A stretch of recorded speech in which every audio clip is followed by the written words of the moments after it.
meeting invite. See if you can get in through the meeting invite for, Okay, this okay, morning's meeting. okay, Yeah, just go to the calendar, Oscar, and click on our normal meeting space. okay, If you don't appear, I'll call you in, and then that means we'll all be in the meeting space. Okay? okay, okay. I'll see you in.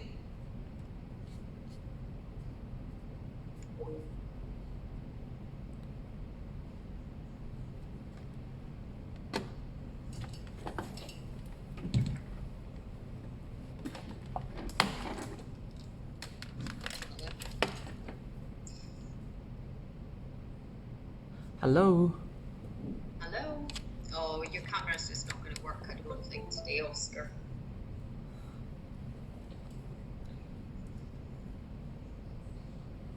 Can you see me now? Yeah. Oh, finally. Yeah, spend a lot of time How to are do that. you? Yeah, I'm good. I'm good. Good, good. How are things How- going in Macau? No, we hasn't had any new case since the mid-August. So Right.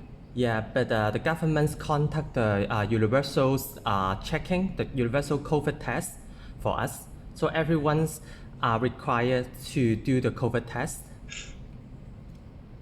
Yeah, here. Is that once a week, or how often are you having to do the test?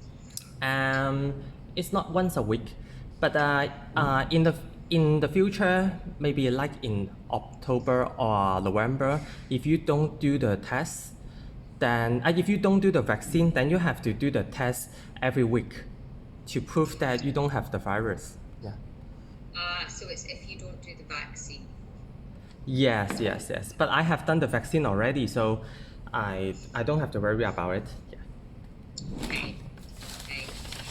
And so are things, does it feel quite calm? Is there a general sense of anxiety in Macau? Or are you, are things generally around about you okay?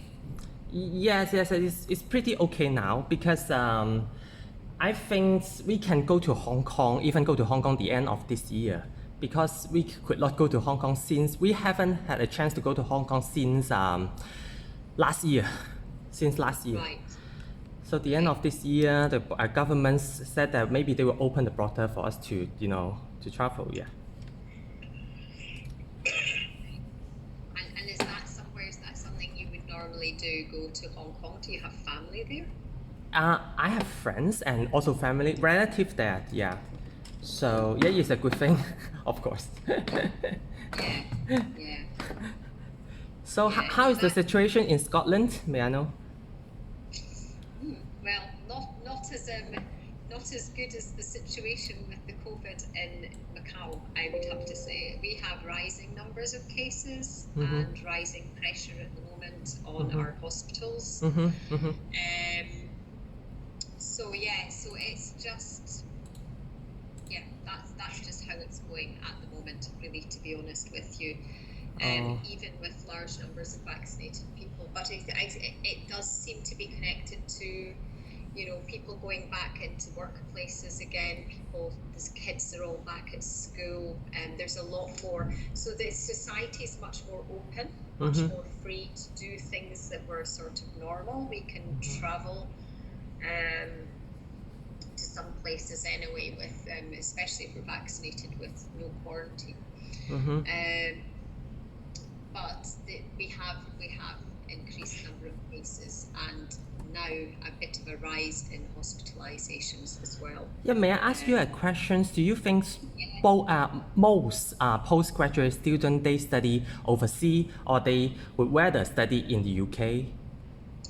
So we've got a lot of postgraduate students who've just arrived from overseas or are just arriving, particularly for our top programs. I think perhaps people who are on PhD programs are making and are able to make different decisions, because there's not the requirement to be in the UK for teaching in the same way as there is for the master's programs. So the top programs we have, I've been seeing master's students today, many of whom are from, not today, it's only 8 o'clock in the morning today, I haven't seen any of them yet today, but this week from China, Thailand, you know, so a lot of different places, in Tunisia, Singapore and Saudi.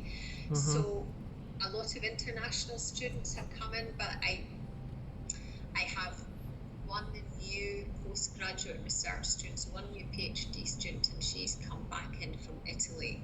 But I don't know about the other PGR students, if some of them will choose to stay in their own countries just now, a bit like you did.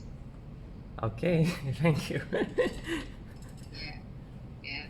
So, yeah. Have you, just thinking though about the fact, and you're now officially studying as a distance PhD, do you have, or are you connected into the postgraduate research students community at all? I know you know a couple of Mark's PhD students, but in terms of, I'm thinking about sort of social events such as they are when you're on, you know, through the screen, but I know they were running, for instance,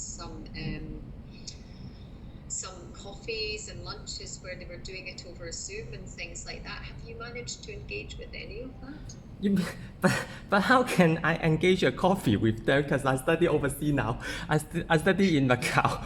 And I know that they have been, helping up some competition or photography competition or something, or some activities like that.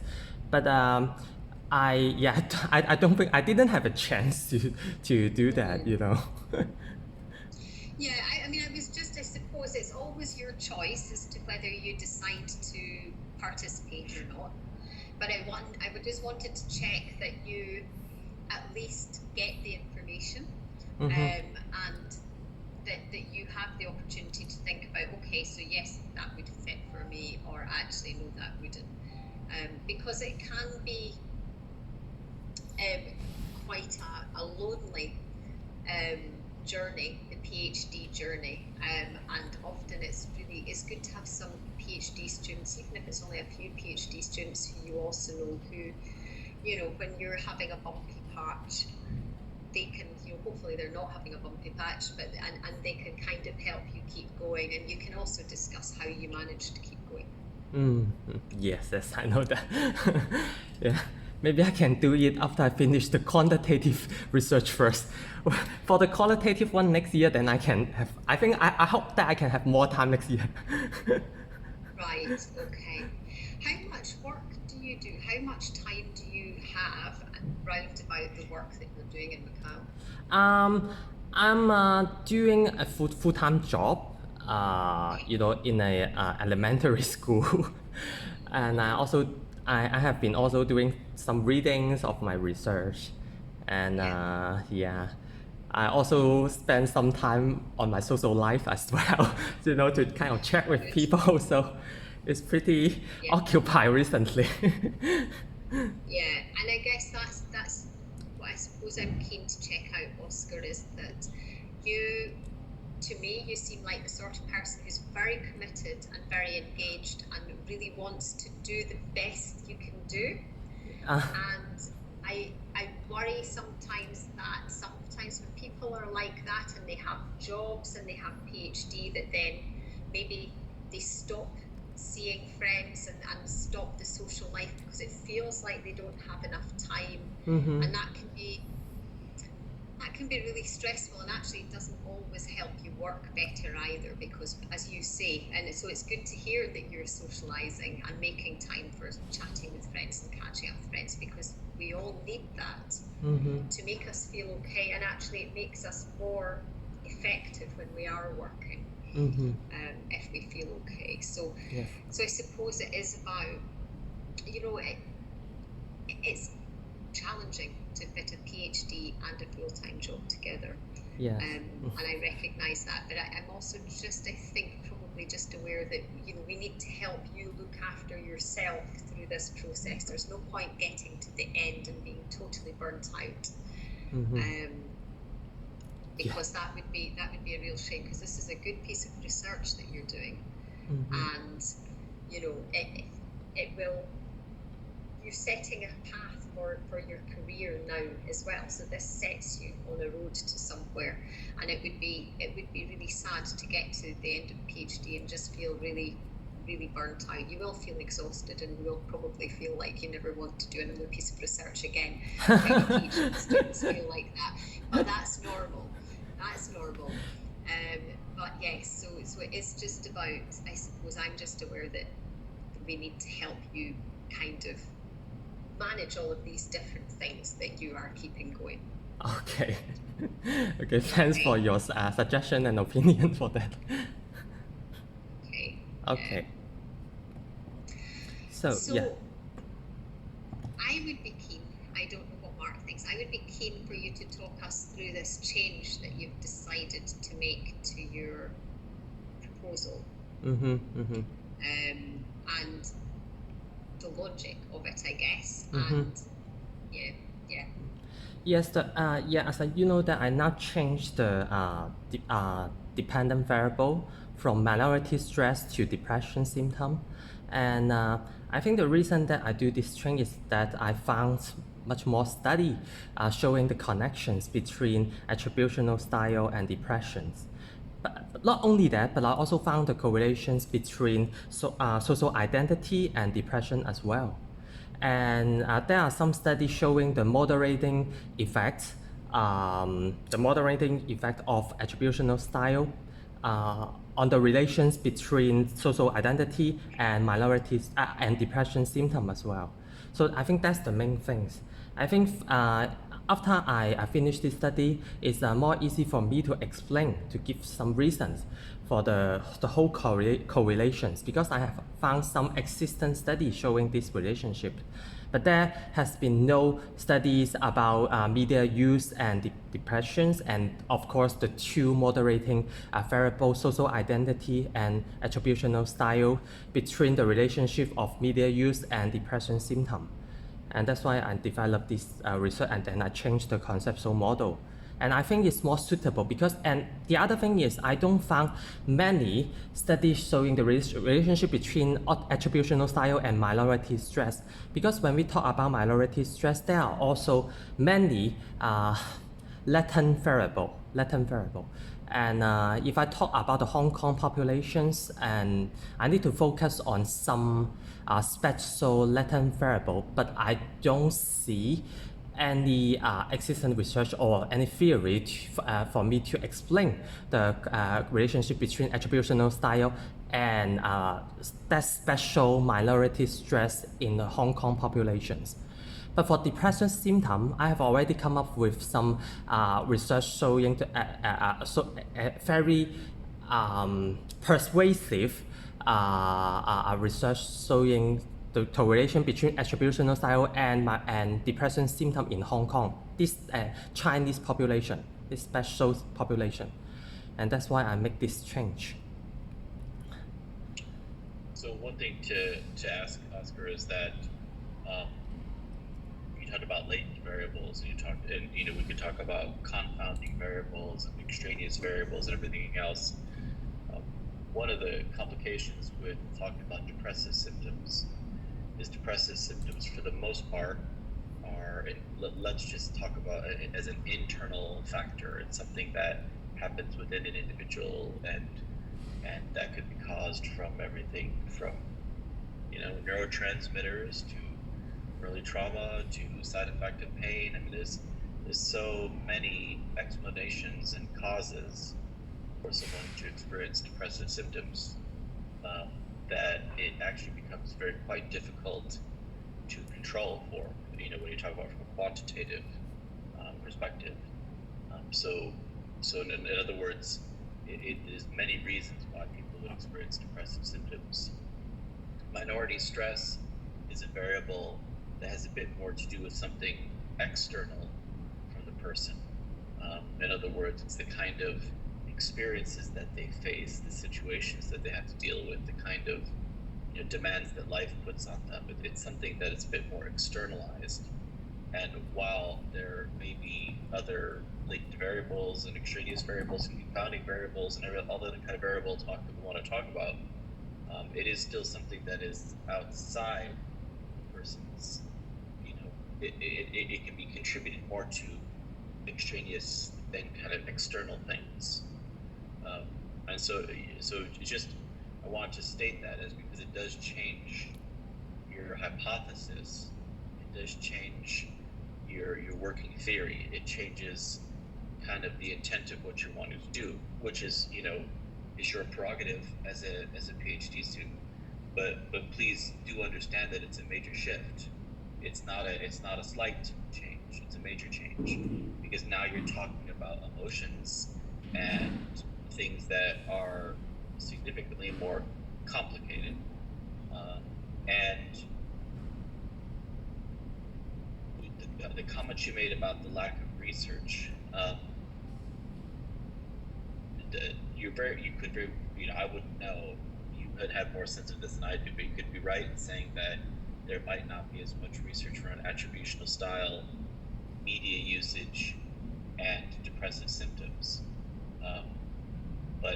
But certainly there is a significant amount of research around media usage and depression and depressive symptoms, because that has been studied ad nauseum for 50 years. And we started with looking at radio usage and violence and depression and all sorts of things, and then it went to TV usage, and then it was video game usage, and then it turned to social media usage. So we've been looking at that for about a century. So the depression media links there. Now, if we add the attributional style, maybe that's the unique component to it.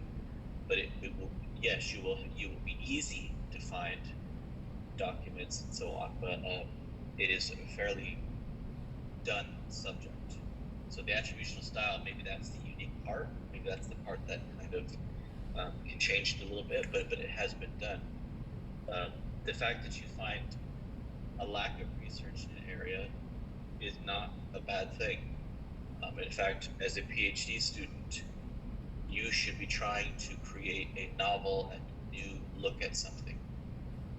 Your role as a PhD student is to look at something from a different perspective, to add a new perspective to the existing literature, not to summarize what is already out there and put a small change on it, but really make a significant change.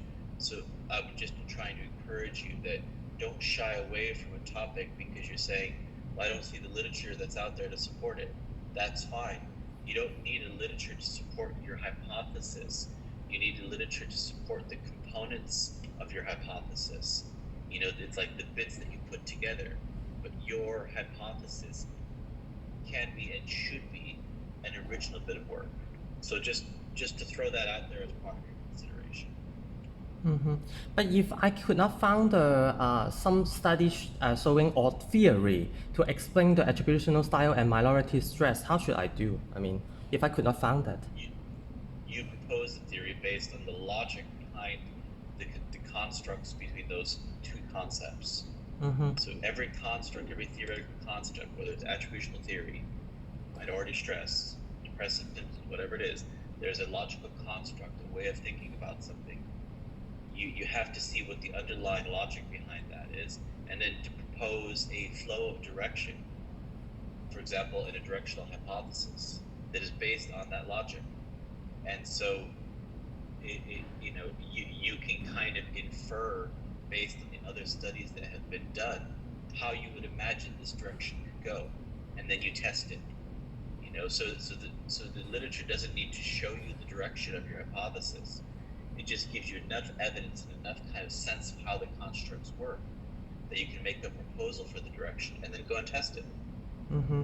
Mm-hmm. And that's what you were, so in the proposal that you had done, that you presented for your first year review, that's what you were doing, wasn't it? You were you've got your model, mm-hmm. and you had provided from the literature the rationale for the inclusion of each of the different variables in mm-hmm. the position that you'd included them. And the idea is that then your work would test that model. So, mm-hmm. and it was that's an okay thing to do. The model was new. The model was taking things that, as Mark said, and as you're pointing out, hadn't been tested in the literature, but mm-hmm. the logic of the model worked, the logic of the relationship between these variables and the hypotheses then that you worked really hard to develop worked.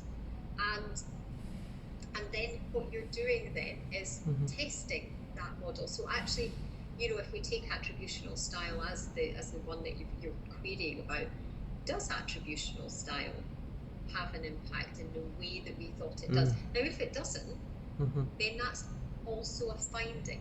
So we don't need to just be thinking about confirming already existing and known relationships, but we're looking to say, okay, so actually how might these things, when I read about this, I think, yes, that might lead to that logically. So, and now we're testing it. So if we think about, that's the basis of any experiment, isn't it? So we take what we know and we say, okay, so this bit, I think if I do this and this, it should lead to this. And we do our experiment, it might be I'm thinking lab experiments almost, and then we see whether it does or not. And that's the whole thing, that's how we advance knowledge, is by taking what we know and fitting different aspects of it together in relation to what we want to find out. And that's what your original proposal was doing. I mean, I can see the attraction, okay, of doing something which it feels like there's a lot of current research to support exactly what you're doing. But equally, you have to take really seriously Mark's points about depression and the fact that actually that's a huge shift. It also takes me back to our discussions right at the beginning about we're using anxiety as that dependent variable, or stress. Actually, it was just stress, wasn't it? And again, that kind of breadth of stress, and it's actually the same argument as there is about the depression thing, as it's kind of broad, really big. And I would say that actually, depressive symptoms are these kind of things that, they appear, that is quite non-specific. And I think your choice of a very specific kind of stress that we do know is associated with marginalized and minoritized communities is a really important shift. And there is a measure for measuring it. So it's not that there's not a measure. It's not that actually we're starting so much in a new area that there's, we have to start by actually thinking, God, how do we construct a measure? How do we actually measure this? So I personally, when you've done this, I mean, as Mark said, it's every PhD student's prerogative to make changes, but it's supervisors' jobs to kind of advise about possible implications of those changes. And I would have to say I was a bit surprised and it just worried me that we were back with the same issues that we had when we had that broader idea of stress as a dependent variable.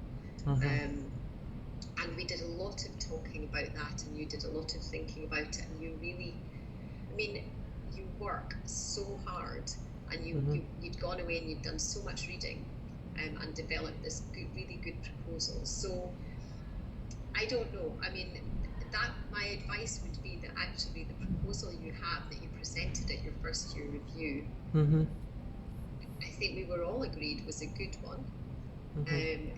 It's looking at a gap in the current understanding. It's examining relationships between variables where actually that relationship is not already tested. And so it is contributing. Sorry, Mark. Can I add to what Rose is saying, Oscar, is that it is a big shift. And so when you make a shift and it may not feel like it when you were doing it, it may not feel like, oh, this is, I'm just looking at, depression versus, minorities, it's not that big a deal. But for us who've been around for a while, and especially, I'm in clinical psych, and so I deal with dissertations and stuff on depression all the time. I get loads of, it is the go-to topic because it's the one that concerns people, right? And so I've seen every incarnation you could possibly imagine trying to understand and study depression. And here's what I'll say to you, is that, number one, it will appear to be an easier topic because of the breadth of literature that's out there. But that is a poison apple, if you will, because what happens is that becomes then for you to make a unique contribution that is theoretically sound in this area is actually going to be very complicated and difficult because of the breadth of the topic of depressive symptoms. Rosie's absolutely right. It's back to this idea of what stress and anxiety. And so one of the things that was nice about the minority stress is you took something very broad as, stress or anxiety, and you narrowed it down to something very specific. If you were to pursue the depression route, you would have to do the exact same thing. You couldn't just look at symptoms, because it's like, well, what measure are you going to look at? Are you giving people, fMRIs too? Or are you going to give, what measure are we looking at of measuring depression? You now suddenly find yourself in a much more difficult position. And as you begin to narrow this path around what type of depression you're going to look at, because depressive symptoms don't actually mean anything. Depressive symptoms is something that everybody experiences, and it doesn't necessarily mean anything's wrong. It doesn't necessarily mean that there's a dysfunction, unless you have a category, of a type of mental illness, such as a depressive disorder, or you have, adjustment disorder with mixed mood or depressive symptom. I mean, if you want to get into something specific, that's fine. But depressive symptoms in and of themselves are not necessarily problematic. It's a common experience for most people. So you'd have to get into a specific disorder that you want to look at if you really wanted to make this reflective of a more clinical kind of approach. Another thing to consider is that, again, this idea of originality, coming up with something. Our job as supervisors are trying to help you in your viva, which is at the end of your PhD, you have to give a defense of what you've done and with an external examiner. And so some of our challenges, some of our thoughts are thinking ahead to that meeting and imagining what that person might say, and saying, well, we want to help you to have as easy a time as possible, or at least a straightforward time.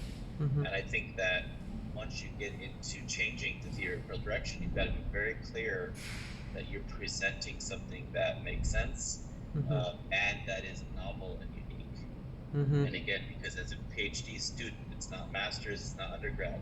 As a PhD student, you're expected to really present something that is, of course, theoretically sound, but also a new area of research. And it is one of the criteria for for passing your PhD is that contribution to knowledge. So is this a new contribution to knowledge? Is it unique? Does it fill a gap which you had carved out for yourself, most definitely.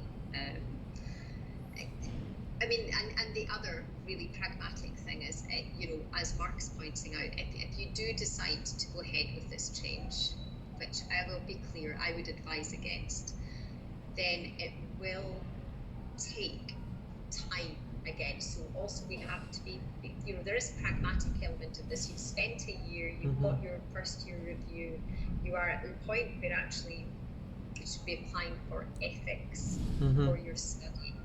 And we PhDs can sometimes feel like there's a bit of a luxury of time because we don't have funders on our backs in the same way as we do with funded research. But actually 3 years is 3 years, and once you get beyond that, the fourth year is there, and that's that's kind of a writing up here. But actually, the university is very clear about its deadlines, and much more so than it ever has been. So it really is. It's very clear about how long people have. So in all research, what we do is constrained by time, and so making a kind of change in direction when actually you're quite far into your research now. Okay, you haven't started the field research, but actually in terms of the preparation and the thinking and the theoretical engagement, you are a considerable way, well, you're a third of the way through your study, then making a change in direction like this would have a significant impact, I think, on your time. Yeah, actually, I'm okay. I'm okay with both proposals, the former one and the current one. And as I said, that the reason that I also have the same problem that when the day when I give the defense, I mean when I talk to the people there, they may also challenge me. Why will you hypothesis the relationship between attributional style and minority threat? As I said, that I haven't found enough research to give these explanations. So I also worry about that. So even though eventually I found the correlations between attributional style and minority threat, but I don't have I don't have something to explain. I don't have a reasons behind a very strong reasons to sustain this hypothesis. That's something that I'm concerned with. But as Mark said that I developed my own theory, right? I don't have to base on the past theory, right? So yeah, maybe I can. Yeah, I still don't know because it's the first time I do the PhD degree, of course. So I don't know what should I do. Maybe I can explain. I can self-explain the correlation between attributional style and minority stress. I mean, eventually. Yeah, I think Oscar, you might be thinking about this wrong. So and I don't mean to challenge you on this, but you seem to think that your job is to, within the literature, define every step of the hypothesis. That's not your literature review. Is to identify the theories that you want to explore. It's to help identify the gaps, what's missing in the literature, and then understanding the way the theories work and understanding the gaps, proposing an idea. The key, Oscar, is not how many citations you have to support your hypothesis. The key is what you have your hypothesis and you collect data and you do data analysis. Did that data analysis support the hypothesis? The key is, does your research support the hypothesis? Not does other existing theory. So your job is to create a hypothesis that is sound and makes sense, even if it's not out there. And that, by the way, what a PhD would do is to create a hypothesis that is new and novel, and then go test it and explore what the data says. It's the data that gives your hypothesis validity, not an existing study that's out there. It's the data that you have conducted and collected and analyzed that makes your hypothesis sound. Otherwise, yes, and of course, you didn't make up the concept of minority stress.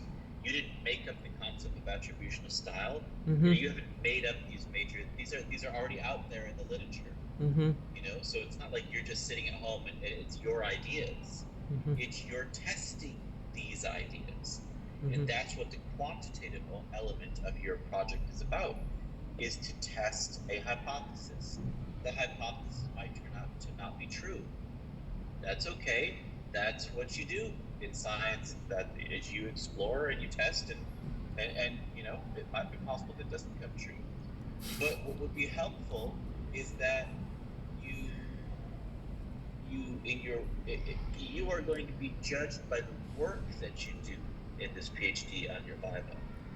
That the person's not going to judge you on, I'm not sure the hypothesis was that well supported in the literature, because let's be 100% honest with you, Oscar, they probably will not have read as much about the literature as you have.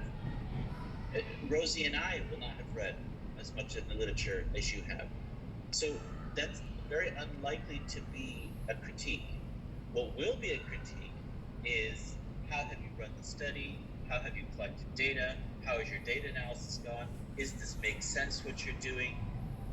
All that sorts of thing. Is kind of the resulting theoretical framework that emerges from your PhD is what is ultimately tested. That it's very unlikely someone's going to go, how come you didn't mention, Johnson 1975 study? It's possible, but it's not likely. And you could just say, well, I didn't, It's like there's all these different reasons for why you wouldn't look at literature. So that's one thing. Now let me make it even more complicated. I know I shouldn't do this. Part of the PhD is that you are developing a narrative, okay? If you are keen on looking at an aspect of depression, and again, you would need to really specify what that means, you could add that as a developmental part throughout your narrative. So once you've established a hypothesis, your first hypothesis around minority stress and attributional style, you could then look at another aspect as well. If it makes sense theoretically in what you've explored, you could say, for example, are there relationships between minority stress and experiences of depression of some kind? How you want to define it, we'll see. But and you continue to add to it. So it's like you build one foundation of the story, you look at it a little bit more, you look at it a little bit more, and you could explore that further. I would suggest one way to do that would give you a justification would be that if you did a quantitative study first looking at attributional style, then you did a qualitative study asking for people's experiences of minority stress or something along those lines, and they bring up the issue of depression. All right, so they say, well, actually, you know what? One of the things is I'm really feeling down, or I feel isolated, or I feel excluded. Maybe there's an aspect, one of the symptoms of depression, you could pull out from the qualitative interviews. Oh. That would then give you the justification to go, oh, well, actually, now that the participants have said this, I think I should explore that. But guess what? They might say some other things too that you weren't thinking of too, and you'll have to explore that if you want to take it further. So let the process of the PhD drive this. I am sensing, Oscar, and apologies if I'm reading like a psychologist into your actions a bit too much, but I am sensing an issue around confidence. Okay? And the confidence being that I can't say that because someone else hasn't said this. I can't have this hypothesis or do this direction because I can't find it there. And it's a nervousness around putting yourself out there. But I just want you to know that it's okay to have those feelings of sometimes feeling like, I don't know if I can say this, but that's okay. You're earning the right to say that through your research. Your research is what gives you credibility. And so you just want to do the research well, and you can say anything you want. If you've done research that proves a point, it doesn't matter who you are or anything. It just says the data speaks for itself. And just feel to have some confidence in what you're doing. Mm-hmm. And I would just encourage you to be bold and just say, all right, well, let's try this out. Let's explore this and let's take a risk. And I want you to embrace a bit more risk taking with your process and less risk aversion. Okay. Correctly, but I just am getting that sense about your project here. I think it's something that I think I misunderstood before, because I thought that I need to have some established theory or research behind my hypothesis before. But you just said that, well, the most important thing is the data. The data speaks itself, right? So, yeah, just is attributional style a well-researched theory? Sorry, I cannot hear you. Sorry. Attributional style, would you say that's a well-supported theory? Attributional style and depression symptom. Just attributional style. Is that a well-supported theory? Yes. Okay. Minority stress, is that a well-supported theory in and of itself? No. But itself is. But from my theory, from my research, no, because it's the first research to test social media use and minority stress. So you hear what I'm saying, though, is it's the parts of the hypothesis that are supported, Oscar. Mm-hmm. So it's not, well, I guess I don't have to come up with things that are theoretically sound. What you're saying is that you need any theory to support the direction of your hypothesis, that's not true. You need a theory to support the parts of your hypothesis. Oh. Right? So that's what needs to be theoretically sound. So we're not throwing out the theoretically sound issue. It's that the direction, how these pieces fit together, that should be new. That should be a novel thing. And so you don't need to find a study. If there's already a study that shows attributional style and depression, then what are you doing that's different? So if it's already there, it's like you have to come up with a new version of it. But the point is this, that you already do have a theoretically sound hypothesis. Even if no one has put those pieces together to come up with the story that you're exploring, the parts of your story are already legitimate if they're already theoretically sound. Yes, I understand. So, but the main theory of my research is minority stress theory then, right? The main one to make the correlations or... Well, that's... Sorry, because it's quite noisy outside, so I couldn't hear... Right, sorry. Yeah. So minority stress is your dependent variable, yes? Yes. Yeah, but you will see from the data how things are related, and then you'll apply the theory. So you will do your statistics, and then you will see. I mean, obviously you have developed an idea of what relationships you want to test. So you're going into it with an idea of the relationships that you want to test. So then you test those relationships, and then you draw on your theories to interpret and explain your findings. So I think you need to just get on and gather some data. I feel like we need to get out there for you to have some data to enable you to stop worrying, because what you've done is good.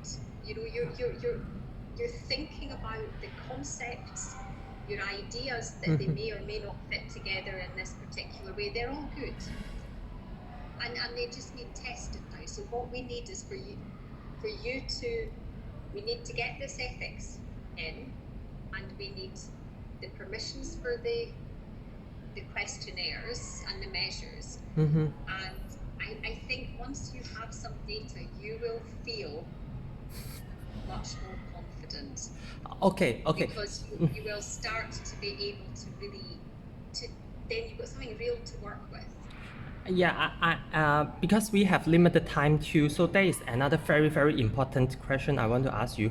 Because for the attributional style, I couldn't find the Chinese version of it, and I only get the English version. So, I mean, what should I do? Should I do the consistency test, the combat test, before I do this study? Or what should I do? And the other thing is, actually I found another questionnaire, another scale for attributional style, but that scale is very, very long. The scale is called attributional style questionnaire. That one. The one that I'm using is called negative attributional style questionnaire. So it's two different things. But the one now I'm using, I couldn't find the Chinese version. So the other one is the Chinese version of the law. The NSQ, the NSQ. How many questions is it? Just I think let me take a look.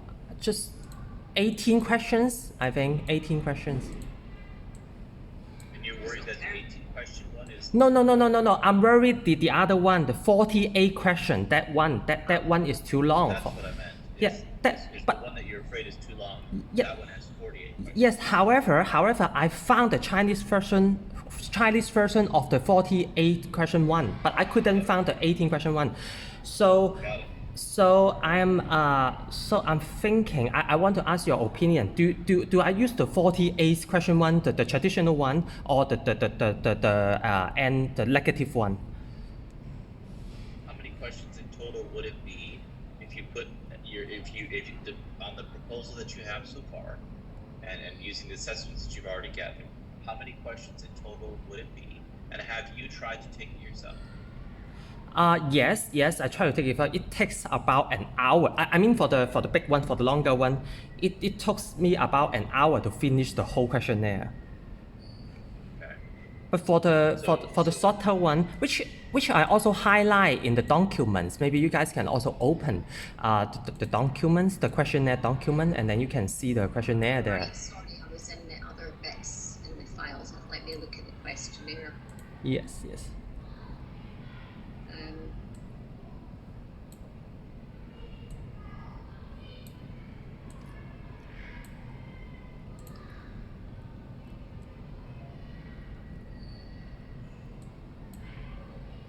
So we have how many questions in total do we have? Let me, just if you could sum it up for me real quick, so I don't have to add it up myself. But what are the total number of questions that you have? oh, okay. Let me open the file first. Because that makes the determination about how many surveys you have is the number of questions and the average amount of time it will take somebody. An hour is a long time, but it's not outrageous. If we could get it down to a little less than an hour, it'd be good. But generally speaking, it's not awful to do that. Really? To do an hour-long questionnaire? It's not unthinkable to do things that could take an hour. Oh. But it depends. It also could be that 48 questions. What we can ask and try to figure out is sometimes with a survey, there are shorter versions of them. Yeah. So I'm wondering if there's a short version of that survey. I try to find a shorter versions, but even if there is a shorter version, but there is no Chinese version of the shorter version, only the longer version. Right, but the thing is that the Chinese version would probably be based on the English version, and so you could, with fairly sound methodology, create a short version of the Chinese version based on the short version of the English version. Do you see what I'm saying? Yeah, I understand. The short version, potentially. Yeah, maybe I can try to look for the shorter version again, but but this one is very good too. In the section 3, only 16 questions in this negative attributional style questionnaire. Yeah, but if it's not in Chinese, the problem is, Oscar, the translation, the process of translating and then validity testing, it's complex, and if it can be avoided, then it's easier to avoid if there's another option. I think Mark's idea of looking for the short form, even if it's in English, of the other one, and then using a method to pull that together, I mean, would certainly be worth doing. The other thing that I'm wondering about is, so I may be looking at the document, but there's only, so what we have here is a negative attribution style questions, and then questions regarding the Perhaps I can share my screen very, very fast.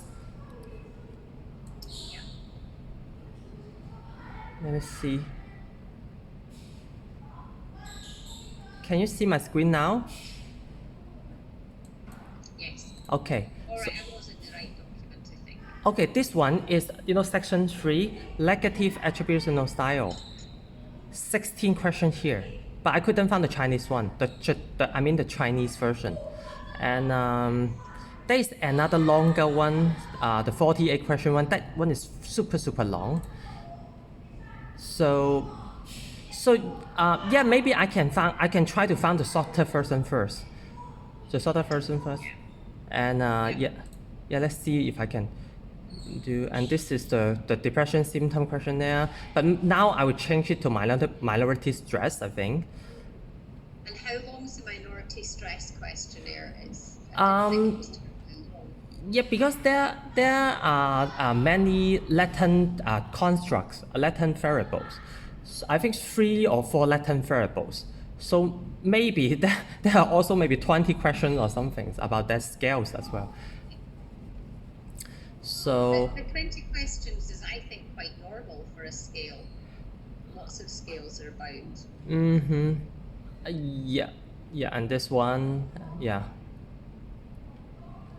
I want to show you the 48 question one, but how much time we left now? Well, I've got till about 9:15. Mm-hmm. Okay. Okay. Mark, does that fit with you? I'm afraid I have just a few minutes left actually because I have another thing at 9 o'clock. But Okay. you know, feel free to continue without me if you need to. Um. Uh, okay. Wait a minute, a second. Let me. I, okay. Let me find the document first.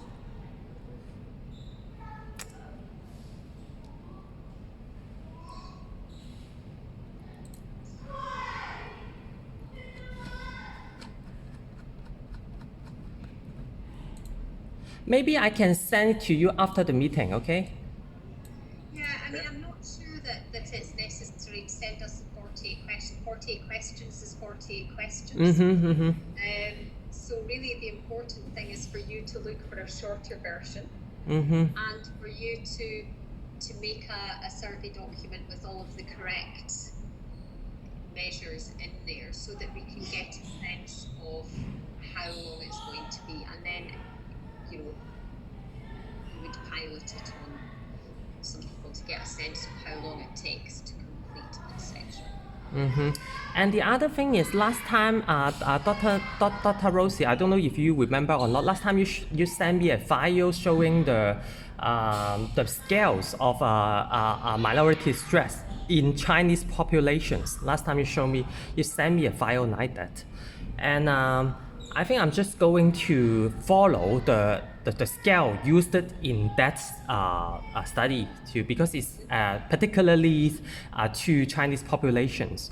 So yeah, but the other problem is I also try to contact the author of that study, but I haven't get any reply from them, to ask the Chinese version of the questionnaire. So that's also another problem for measuring minority stress in Chinese populations. So I think you probably need to email them again. I don't know, Mark. I mean, because I would have to say finding authors of scales is something that I'm not often having to do. But if you can't get, if you don't get responses from, say, corresponding authors or whatever that you're wanting to use their scales, what do you do? Because you'll be Depends much if it's more. licensed or not. Depends if they're licensed by a company like Pearson's, for example. If an assessment, which usually, if it's if you've heard of it, it will probably be licensed. But it will be licensed for use to do research and so on. You just need to find out what the regulations are around the using of any kind of assessment. So oftentimes people will connect with the author, but the author may not necessarily have the rights to license it. They've given it to the publishing company, and so really that's the port of call that you have to check first. Is the assessment regulated by any kind of testing company or anything like that? If it's not, and it's purely just in the hands of the author, then you contact the author. But usually, authors, when they make an assessment, they indicate whether it's free to use, or they, in the publication that they first introduced this assessment, they make comments about, or if you want to use it, contact me, or they give some instructions. That's a pretty common approach in most of my experiences. One thing also to consider is, in looking at your overall survey, I would guess there are some things that we could potentially cut out that would make this go faster. Like what we can cut out? I mean, like how much money do people earn? Questions like that. Oh. Like there's demographic questions. There's things in here that you've asked that maybe you don't really need to, because one of the things you're going to find when we actually get to the ethics proposal is that I'm sorry, because I'm about to introduce something that actually is kind of complicated, but you need to justify anything that is potentially private data. So if you gather data on somebody, it's not just because you're interested in it. It needs to be relevant to your hypothesis. All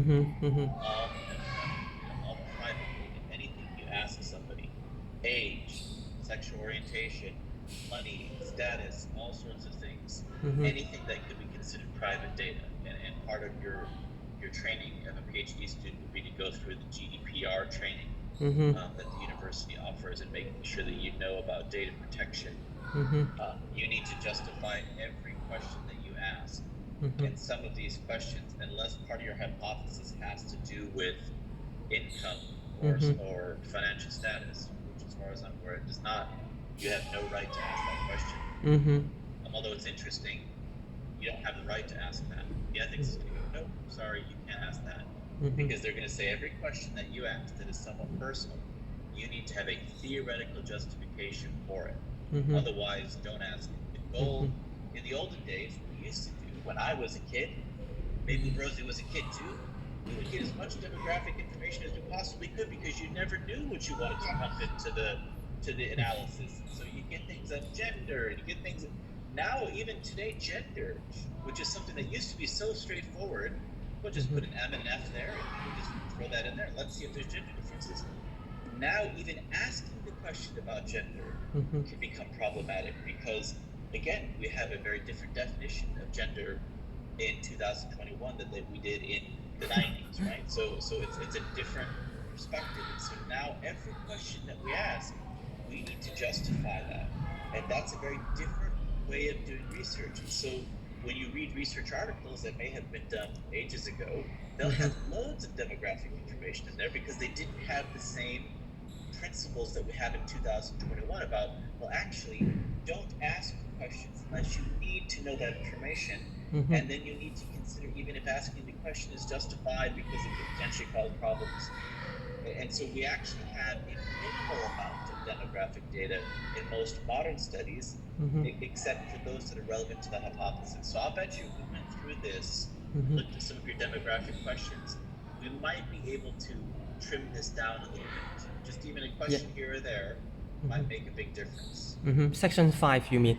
Yeah, but even if I cut this whole sections, I still got a lot of questions in the questionnaire. So it's not going to solve the problems. It's not going to solve the problem. But it will. But what you'll find is you will eventually pick away at it until you probably, like, if you got it down to 45 minutes as an average.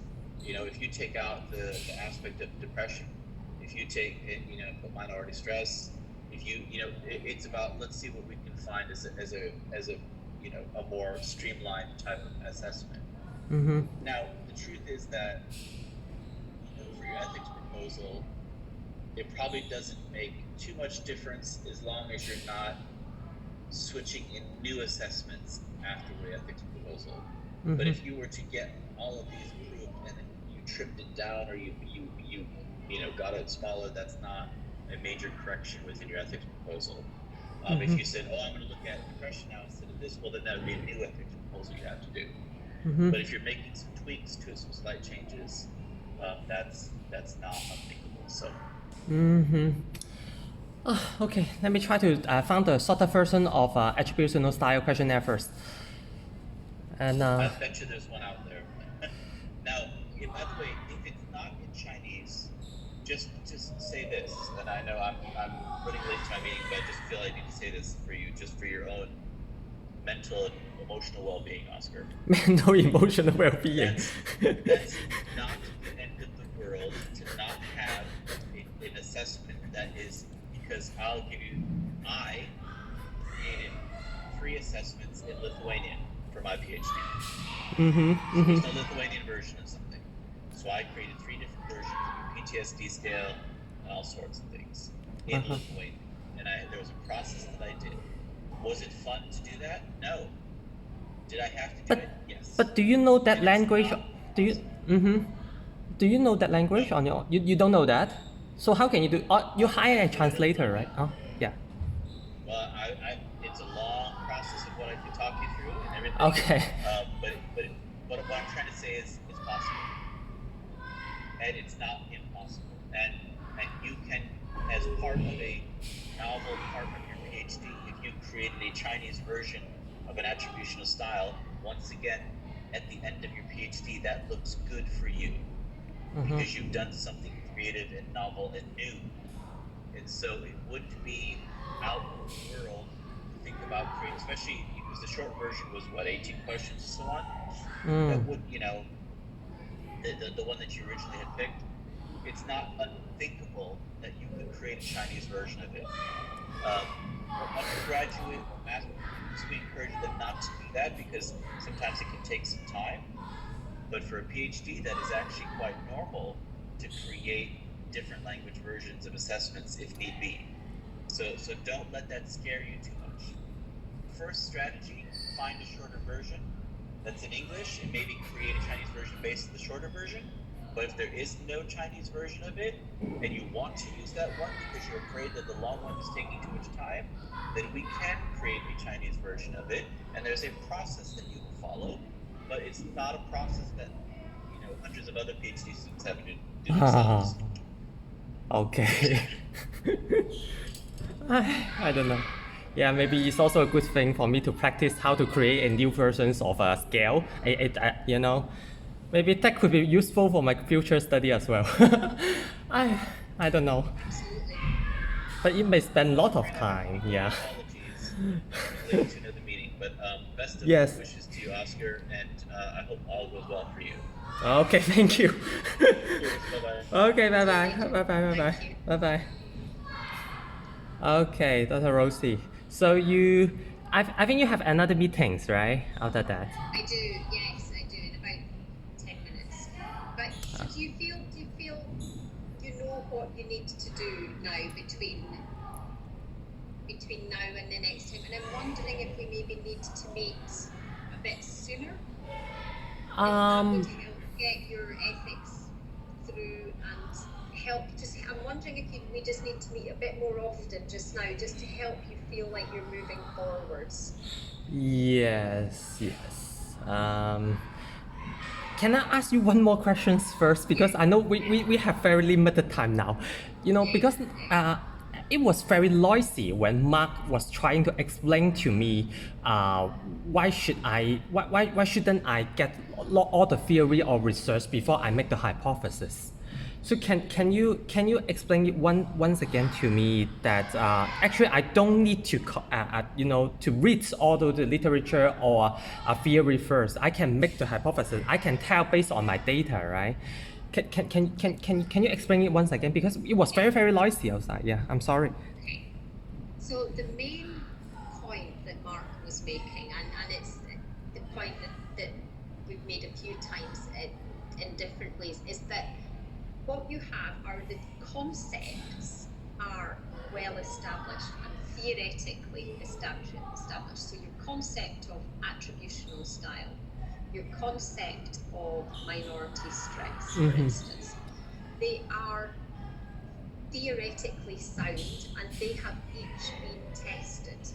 So they are the bits, the parts of that you're then putting together to make your hypothesis are theoretically tested. The bits that we do as researchers is then we say, well, actually, so I have an idea that this might be related to this in some way, and that's why and how we set up our hypotheses. And what he was saying was that you have got these parts that are theoretically sound. You have developed a sensible idea about the fact that they might be related to each other and how they might be related to each other from what you've read already, from the theory, and sometimes from the research that's been done. And that's all you need. So what you do not need the research to have already proven the relationship between these different parts. That's what your data is going to do in your study. Okay? So the bit that is exciting, if you like, in research, and the bit that makes research move our knowledge forwards, is that you are testing new relationships that you think there might be in between different concepts in a particular population. So you're testing these new relationships between attributional style, for instance, and minority stress in a population of people who we imagine experience minority stress. So that's a sensible thing to look at, because these are a minoritized population, and who we imagine will have some form of attributional style which connects to their sense of identity. And because theoretically we understand that identity is connected to the stress that we experience, then that makes sense to be connecting these things together and testing them. So what you've done in your work this past year is to find variables that are sensibly connected to the idea of minority stress, and you have developed an idea of how they might be connected together, and that's the new bit. That's your contribution to knowledge, is this exploration of these new ideas about how they might be related. Okay? So that's what Mark meant when he said it doesn't all have to be already proven relationships. The important thing is that the parts are solid, so that your concepts are well understood. So we understand theoretically a lot about attributional style and the different sort of structures around that. We understand minority stress and the structures around it. What we don't understand is how or whether the two fit together, and that's what you're testing. So that is the gap in our understanding that you are addressing in your research. That's what makes your research PhD level research. That's what makes it fit the criteria for PhD, is you have identified this great gap, and you have used your learning, your knowledge, your reading to really think about, okay, so what is this about? What can I test that might enable us to start to understand this a bit more? So, and I think he is absolutely right. You need to have confidence in the work that you have done. I think that's hard. I think it's always hard as a PhD student, because you always worry that you should be doing it some other way. But you have got people who have been reading it. So Mark and I have been coming along this journey with you. We are experienced researchers and PhD supervisors, and we would tell you, a little bit like we've had the strong discussion today, we would tell you if we thought that you were not pulling together something that was good and sensible and worthwhile. So you need to take confidence that it is, and I think once you get out there and you have the data and you are able then to analyze it and look at these relationships, you will feel much more confident. And the data is the important bit. The data is what you need to test these relationships. I see. Okay. Okay. Yes. Okay, then. So your job really is to look, see if there's a short form in English or in Chinese of your attributional style questionnaire. If there's not, then we can start the process of, and Mark will support you with this, of developing a Chinese version of your negative attribution style. I'm so afraid of that. I hope I can. Yeah, I hope I can. That's why you have Mark, okay? That's why you have Mark. Okay. And Mark will support you with that. And Okay.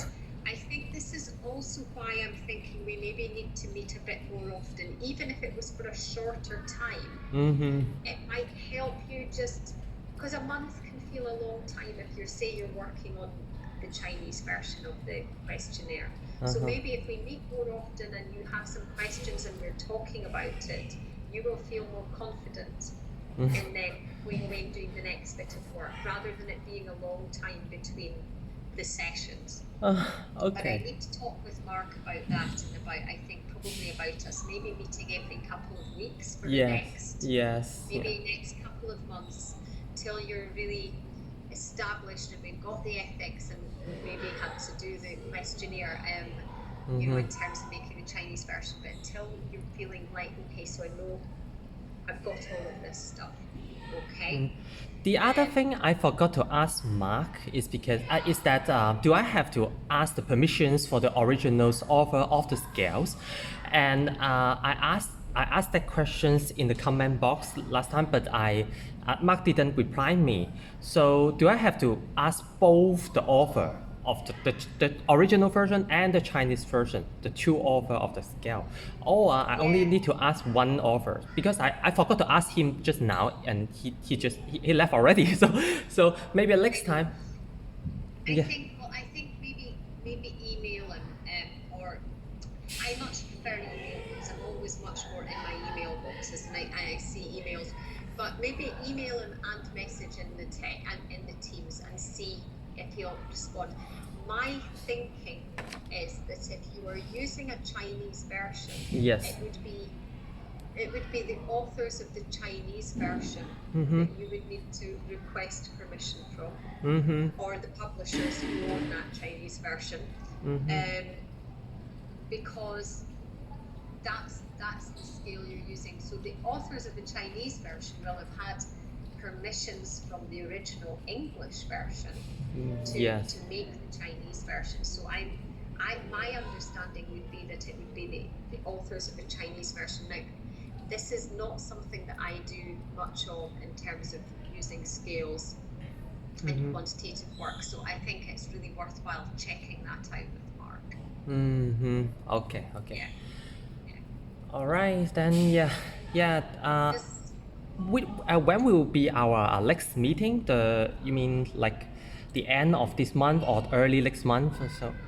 I think probably we should make it 2 or at the most 3 weeks, Oscar, so as we can really support you to keep going. And I think it possibly depends whether. So I think if you were to go away and if next week you came and said, you know, you emailed and you said, right, there is no short version of that attributional style. I'm going to have to do a Chinese version of the negative attribution style, the 16 questions. Then we would try, or at least you should meet with Mark earlier to go through that process so you can get started. I don't think we can wait a month to do that, but it wouldn't prevent you from putting in your ethics, so you could still submit your ethics even if you didn't have the Chinese version of that particular. You mean the ethics approval form? The ethics approval form, you mean? Do you think I can still submit, but I need to attach the questionnaire inside the form? So. Yeah, but if you only have the English version, that's okay, and you would just say in your ethics form that this questionnaire, the negative attribution style questionnaire, is being, you know, going to get it translated and validated as a Chinese version, you know, and so that then that is what you know, it's all identified there. Okay, so you could still go for ethics. Are you needing to go? Okay. All right. Okay. So I think the important thing for you is to work out whether you've got that questionnaire, what we need to do. Do you need to make a Chinese version of the other one? And then I will email Mark just now and say that I've suggested we meet more often to just kind of support you through this bit just now. Okay. Yeah, thanks. It's been a long meeting this time. Thanks, Yeah, thank you. But you know, it's been really useful, Oscar, and you know, we had to have that quite challenging. You know, it's been quite challenging for you to have that conversation this morning when you had, you know, about this shift in the variables.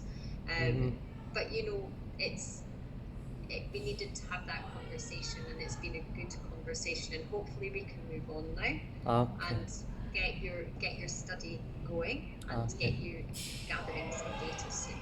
Okay, thank you. Okay. Okay, then yeah, I'll see you next time. Okay. I see you very soon, Oscar. You Okay. take care. Okay. Bye bye. Bye bye. Bye.